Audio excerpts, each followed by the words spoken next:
favorites.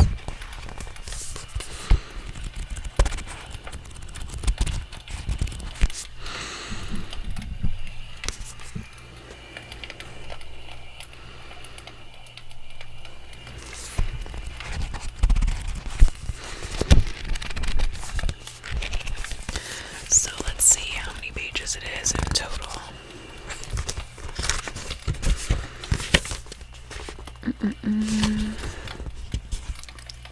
Let me see.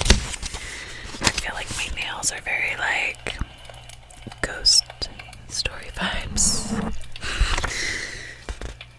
235 pages. Okay, so let me read about this in the back.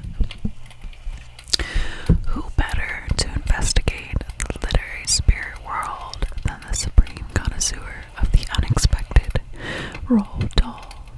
Of the many permutations of the macabre, Dahl was always especially fascinated by the classic ghost story.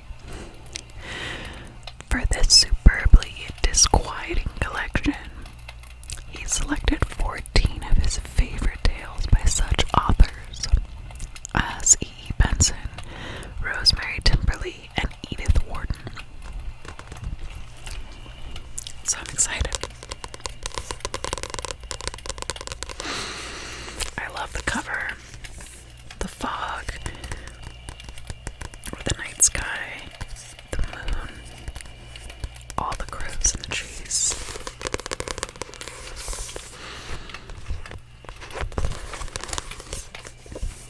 Okay, let's go ahead and read the first story. Are you ready? Are you ready?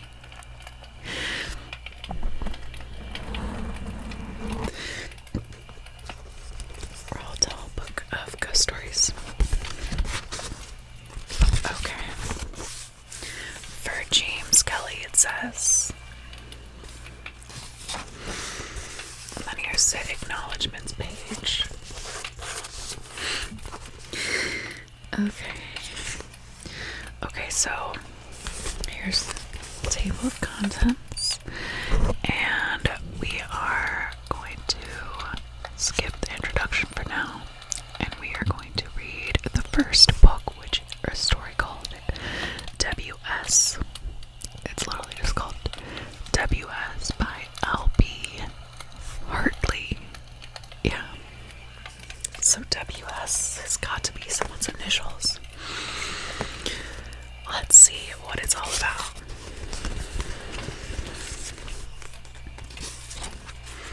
Skip ahead. Okay, almost there. Okay. W.S. by L.B. Hartley. And I haven't read any of these, so these are all my live reactions. The first postcard came from Forfar. I thought you might like a picture of Forfar, it began. You have always been so interested in Scotland, and that is one reason why I am interested in you. I have enjoyed all your books, but do you really get to grips with people? I doubt it. Try to think of this as a handshake from your devoted admirer. Signed, W.S. Like other novelists, Walter Streeter was used to getting communications from strangers. Generally, they were friendly, but sometimes they were critical. In either case, he always answered them, for he was conscientious, but answering them took up the time and energy he needed for his writing, so that he was rather relieved that W.S. had given no address. The photograph of Forfar was uninteresting, and he tore it up. His anonymous correspondence criticism, however, lingered in his mind. Did he really fail to come to grips with his characters? Perhaps he did. He was aware that in most cases they were either projections of his own personality, or in different forms the antithesis of it. The me and not me. Perhaps W.S. had spotted this, not for the first time. Walter made a vow to be more objective. About 10 days later arrived another postcard, this time from Berwick-on-Tweed. What do you think of Berwick-on-Tweed? It said. Like you, it's on the border. I hope this doesn't sound rude, I don't mean that you are a borderline case. You know how much I admire your stories. Some people call them otherworldly. I think you should plump for one world or the other. Another warm handshake from W.S. Walter Street pondered over this and began to wonder about the sender. Was his correspondent a man or a woman? It looked like a man's handwriting, commercial, unself-conscious, and the criticism was like a man's. On the other hand, it was like a woman to probe, to want to make him feel at the same time flattered and unsure of himself. He felt the faint stirrings of curiosity, but soon dismissed them. He was not a man to experiment with acquaintances. Still, it was odd to think of this unknown person speculating about him, sizing him up. Otherworldly indeed. He reread the last 2 chapters he had written. Perhaps they didn't have their feet firm on the ground. Perhaps he was too ready to escape, as other novelists were nowadays, into an ambiguous world, a world where the conscious mind did not have things too much its own way. But did that matter? He threw the picture of Berwick-on-Tweed into his November fire and tried to write, but the words came haltingly, as though contending with an extra strong barrier of self-criticism. And as the days passed, he became uncomfortably aware of self-division, as though someone had taken hold of his personality and was pulling it apart. His work was no longer homogeneous. There were 2 strains in it, unreconciled and opposing, and it went much slower as he tried to resolve the discord. Never mind, he thought. Perhaps I was getting into a groove. These difficulties may be growing pains. I may have tapped a new sort of supply. If only I could correlate the 2 and make their conflict fruitful, as many artists have. The 3rd postcard showed a picture of York Minster. I know you were interested in cathedrals, it said. I'm sure this isn't a sign of megalomania in your case, but smaller churches are sometimes more rewarding. I'm seeing a good many churches on my way south. Are you busy writing, or are you looking around for ideas? Another hearty handshake from your friend, W.S. It was true that Walter Streeter was interested in cathedrals. Lincoln Cathedral had been the subject of one of his youthful fantasies, and he had written about it in a travel book. 1 second. I'm just gonna adjust this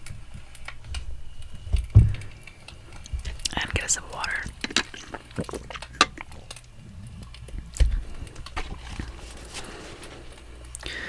Let's see, how many pages is it? I think it's, yeah, there are 9 more pages. Okay.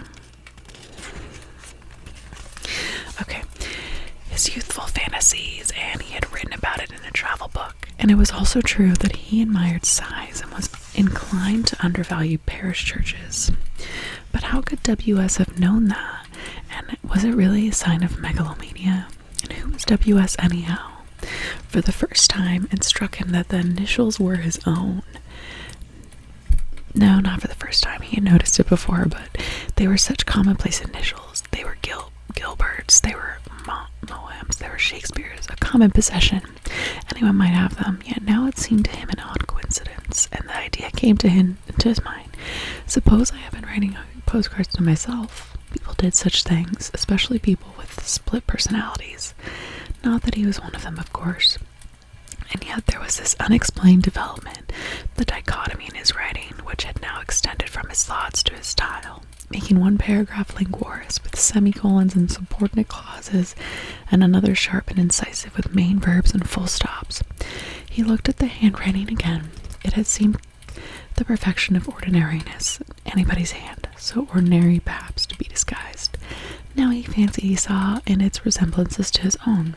He was just going to pitch the postcard in the fire when suddenly he decided not to. I'll show it to somebody, he thought. His friend said, "My dear fellow, it's all quite plain. The woman's a lunatic. I'm sure it's a woman. She has probably fallen in love with you and wants to make you interested in her. I should pay no attention whatsoever. People in the public eye are always getting letters from lunatics. If they worry you, destroy them without reading them.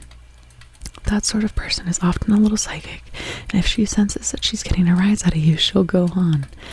For a moment, Walter Street felt reassured. A woman, a little mouse-like creature, had somehow taken a fancy to him. What was there to feel uneasy about in that? Then his subconscious mind, searching for something to torment him with, and assuming the authority of logic, said, "Supposing these postcards are lunatics and you're writing them to yourself, doesn't it follow that you must be a lunatic too?"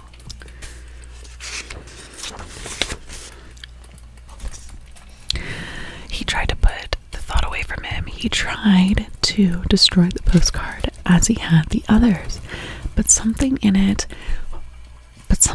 him wanted to preserve it. It had become a piece of him. He felt, yielding to an irresistible compulsion which he dreaded. He found himself putting it behind the clock on the chimney piece. He couldn't see it, but he knew it was there. He now had to admit to himself that the postcard business had become a leading factor in his life. It had created a new area of thoughts and feelings, and they were most unhelpful. His being was strung up in expectation of the next postcard, yet when it came, it took him, as the others had, completely by surprise. He could not bring himself to look at the pictures. "I am coming nearer," the postcard said. "I have got as near as Coventry. Have you ever been sent to Coventry?" "I have, in fact. You sent me. It wasn't a pleasant experience, I can tell you. Perhaps we shall come to grips after all. I advised you to come to grips with your characters, didn't I? Have I given you any new ideas? If I have, you ought to thank me, for they are what novelists want. I understand. I have been rereading your novels, living in them, I might say. Je vous l'aime, as always, W.S." A wave of panic surged up in Walter Streeter. How was it that he had never noticed all this time the most significant fact about the postcards, that each one came from a place geographically closer to him than the last? "I am coming nearer." Had his mind unconsciously self-protective worn blinkers? If it had, he wished he could put them back. He took an atlas and idly traced W.S.'s itinerary. An interval of 80 miles or so seemed to separate the stopping places. Walter lived in a large west country town about that distance from Coventry. Should he show the postcards to an alienist? But what could an alienist tell him? He would not know. What Walter wanted to know, whether he had anything to fear from W.S. Better go to the police. The police were used to dealing with poison pens. If they laughed at him, so much the better. They did not laugh, however. They said that they thought the postcards were a hoax and that W.S. would never show up in the flesh. Then they asked if there was anyone who had a grudge against him. "No one that I know of," Walter said. They, too, took the view that the writer was probably a woman. They told him not to worry, but to let them know if future postcards came. A little comforted, Walter went home. The talk with the police had done him good. He thought it over. It was quite true what they had told him, that he had no enemies. He was not a man of strong personal feelings. Such feelings as he had went into his book. In his books he had drawn some pretty nasty characters. Not of recent years, however. Of recent years he felt a reluctance to draw a very bad man or woman. He thought it morally irresponsible and artistically unconvincing, too. There was good in everyone. Latterly, but he had to admit that it was several weeks since he laid pen to paper. So much had this ridiculous business of the postcards weighed upon his mind. If he had to draw a really wicked person, he represented him as a communist or a Nazi. Someone who had deliberately put off his human characteristics. But in the past, when he was younger and more inclined to see things black and white, he had let himself go once or twice. He did not remember his old books very well, but there was a character in one, the outcast, into whom he had really got his knife. He had written about him with extreme vindictiveness, just as if he were a real person whom he was trying to show up. He had experienced a curious pleasure in attributing every kind of wickedness to this man. He never gave him the benefit of the doubt. He never felt a twinge of pity for him, even when he paid the penalty for his misdeeds on the gallows. He had so worked himself up to the idea of this dark creature creeping about brimful of malevolence, had almost frightened him. Odd that he couldn't remember the man's name. How odd. He took the book down from the shelf and turned the pages. Even now they affected him uncomfortably. Yes, here it was. William. He would have to look back to see the surname. William Stainsforth. Oh my gosh, my mic went out as I said that. That is freaking nuts. William Stainsforth. Oh my god, his own initials. Who would have guessed? He did not think the coincidence meant anything, but it colored his mind and weakened its resistance to his obsession. So uneasy was he that when the next postcard came, it came as a relief. "Does this remind you of anything?" he read, and involuntarily turned the postcard over. He saw a picture of a Gloucester Gale. He stared at it as if it could tell him something. Then with an effort went on reading. "I am quite close now. My movements, as you may have guessed, are not quite under my control. But all being well, I look forward to seeing you in time, sometime this weekend. Then we can really come to grips. I wonder if you'll recognize me. It won't be the first time you have given me hospitality. Distingo le mano. As always, W.S." Oh my gosh. Walter took the postcard straight to the police station and asked if he could have protection over the weekend. The officer in charge smiled and said he was quite sure it was a hoax, but he would tell someone to keep an eye on the place. "You still have no idea who it could be?" he asked. Walter shook his head. It was Tuesday. Walter Streeter had plenty of time to think about the weekend. At first he felt he would not be able to live through an interval, but strange to say, his confidence increased instead of waning. He set himself to work as though he could work, and presently he found he could. Differently from before, and he thought better. It was as though the nervous strain he had been living under had, like an acid, dissolved. A layer of non-conductive thought that came between him and his subjects. He was nearer to it now, and instead of responding only too readily to his stage directions, his characters gave themselves wholeheartedly to all the tests he put them to. So passed the days, and the dawn of Friday seemed like any other day until something jerked him out of his self-induced trance, and suddenly he asked himself, when does a weekend begin? A long weekend begins on Friday, and that his panic returned. He went to the street door and looked out. It was a suburban, unfrequented street of detached Regency homes like his own. They had tall, square gateposts, some crowned with semicircular iron brackets holding lanterns. Most of them were out of repair. Only 2 or 3 were ever lit. A car went slowly down the street. Some people crossed. Everything was normal. Several times he went back to look and saw nothing unusual, and when Saturday came, bringing no postcard, his panic had almost subsided. He nearly rang up the police to tell them not to bother to send anyone. But they were as good as their word. They did send someone. Between tea and dinner, the time when weekend guests most commonly arrive, Walter went to the door, and there, between 2 unit gateposts, he saw a policeman standing. The first one he had seen in Charlotte Street. At the sight and the relief it brought him, he realized how anxious he had been. Now he felt safer than he had felt in his life, and also a little ashamed at having given extra trouble to a hard-worked body of a man. Should he go and speak to the unknown guardian, offer him a cup of tea or a drink? It would be nice to hear him laugh at Walter's fancies. But no, somehow he felt his security the greater when its source was impersonal and anonymous. P.C. Smith was somehow less impressive than police protection. Several times from an upper window, he made sure that his guardian was still there, and once, for added proof, he asked his housekeeper to verify the strange phenomenon.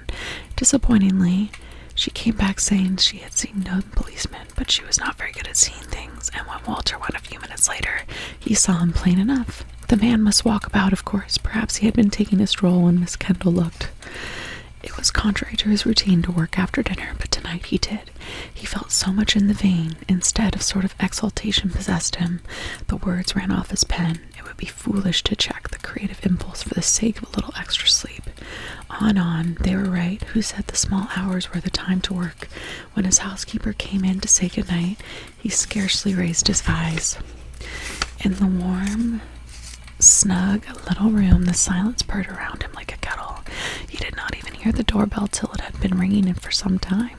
A visitor at this hour. His knees trembling, he went to the door, scarcely knowing what he expected to find. So what his relief was, opening the door to see the tall figure of a policeman. Without waiting for the man to speak, come in, my dear fellow," he exclaimed. He held his hand out, but the policeman did not take it. "You must have been very cold standing out there. I didn't know that it was snowing, though." He had seen the snowflakes on the policeman's cape Come in and warm yourself." "Thanks," said the policeman. "Don't mind if I do." Walter knew enough of the phrases used by men of the policeman's stamp not to mistake this for a grudging acceptance. "This way," he prattled on. "I was writing in my study. My goodness, it is cold. I'll turn on the gas more. Now won't you take your traps off and make yourself home?" "I can't stay long," the policeman said. "I've got a job to do, as you know." "Oh yes," said Walter. "Such a silly job, a sinecure." He stopped, wondering if the policeman would know what a sinecure was. "I suppose you know what it's about, the postcards." The policeman nodded. "But nothing can happen to me as long as you are here." "And Walter, I shall be as safe as houses. Stay as long as you can and have a drink." "I never drink on duty," said the policeman, still in his cape and helmet. He looked round. "So this is where you work," he said. "Yes, I was writing when you rang." "Some poor devil's Ford, I expect," the policeman said. "Oh, why?" Walter was hurt by his unfriendly tone, and noticed how hard his gooseberry eyes were. "I'll tell you in a minute," said the policeman. And then the telephone rang. Walter excused himself and hurried from the room. "This is the police station," said a voice. "Is that Mr. Streeter?" Walter said it was. "Well, Mr. Streeter, how is everything at your place?" "All right, I hope. I'll tell you why I ask. I'm sorry to say we quite forgot about that little job we were going to do for you. Bad coordination, I'm afraid." "But," Walter said, you did send someone." "No, Mr. Streeter, I'm afraid we didn't. But there's a policeman here in this very house." There was a pause, then his interlocutor said in a less casual voice, "He can't be one of our chaps. Did you see his number by any chance?" "No." After another pause, the voice said, "Would you like us to send somebody now?" "Yes, please." "All right then, we'll be with you in a jiffy." Walter put back the receiver. What now? He asked himself. Should he barricade the door? Should he run out into the street? Should he try to rouse his housekeeper? A policeman of any sort was something to be reckoned with, but a rogue policeman? A lawkeeper turned lawbreaker roaming around loose, savaging people? How long would it take the real police to come? Well, it was a jiffy in terms of minutes. While he was debating, the door opened and his guest came in. "No room's private when the street door's once passed," he said. "Had you forgotten I was a policeman?" "Was," said Walter, edging away from him. "You are a policeman." "I have been other things as well," the policeman said. "Thief, pimp, blackmailer, not to mention murderer. You should know that." The policeman, if such he was, seemed to be moving towards him, and Walter suddenly became alive to the importance of small distances, the space between the sideboard and the table, and between one chair and another. "I don't know what you mean," he said. "Why do you speak like that? I've never done you any harm. I've never set eyes on you before." "Oh, haven't you?" the man said. "But you've thought about me, and you've written about me. You got some fun out of me, didn't you? Now I'm gonna get some fun out of you. You made me just as nasty as you could. Wasn't that doing me harm? You didn't think what it would feel like to be me, did you? You didn't put yourself in my place, did you? You had any pity for me, had you? Well, I'm not gonna have any pity for you." "But I tell you," cried Walter, clutching the table's edge, "I don't know you. And now you say you don't know me. You did all that to me and then forgot me." His voice became a whine charged with self-pity. "You forgot William Stainsforth."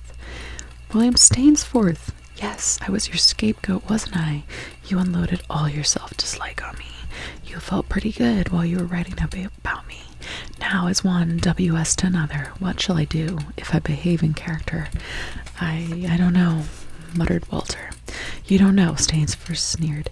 "You ought to know. You fathered me. What would William Stainsforth do if he met his old dad in a quiet place, his kind old dad who made him swing?" Walter could only stare at him. "You know what he'd do as well as I," said Stainsforth. Then his face changed and he said abruptly, "No, you don't, because you never really understood me. I'm not so black as you painted me." He paused and a flame of hope flickered in Walter's breast. "You never gave me a chance, did you? Well, I'm going to give you one. That shows you never understood me, doesn't it?" Walter nodded. "And there's another thing you have forgotten." "What is that?" "I was a kid once," the ex-policeman said. Walter said nothing.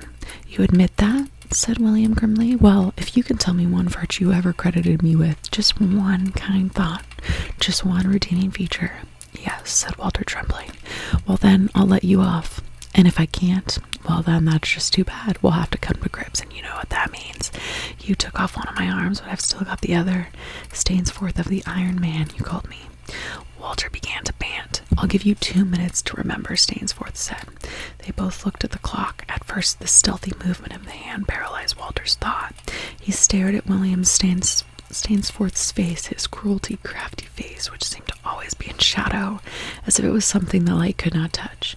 Desperately, he searched his memory for the one fact that would save him, but his memory, clenched like a fist, would give up nothing. "I must invent something," he thought, and suddenly his mind relaxed and he saw, printed in on it like a photograph, the last page of the book. Then, with the speed and magic of a dream, each page appeared before him in perfect clarity until the first was reached, and he realized with overwhelming force that what he looked for was not there, and all that evil there was not one hint of good, and he felt compulsively and with a kind of exultation that unless he testified to this, the cause of goodness everywhere would be betrayed. "There's nothing to be said for you," he shouted. "Of all your dirty tricks, this is the dirtiest. You want me to whitewash you, do you? Why, the very snowflakes on you are turning black. How dare you ask me for a character? I've given you one already. God forbid that I should ever say a good word for you. I'd rather die." Stainsforth's one arm shot out. "Then die," he said. The police found Walter Streeter slumped across the dining table. His body was still warm, but he was dead. It was easy to tell how he was dead, for not only had his mauled, limp hand been shaken, but his throat too. He had been strangled. Of his assailant there was no trace, and how he came to have snowflakes on him remained a mystery, for no snow was reported from any district on the day he died. Oh, that was interesting. What'd you guys think of that ghost story? Let me know. I feel like a lot is left to interpretation, which I like. Alright, well, on that note, good night, sleep tight, don't let the bed bugs bite. See you guys soon.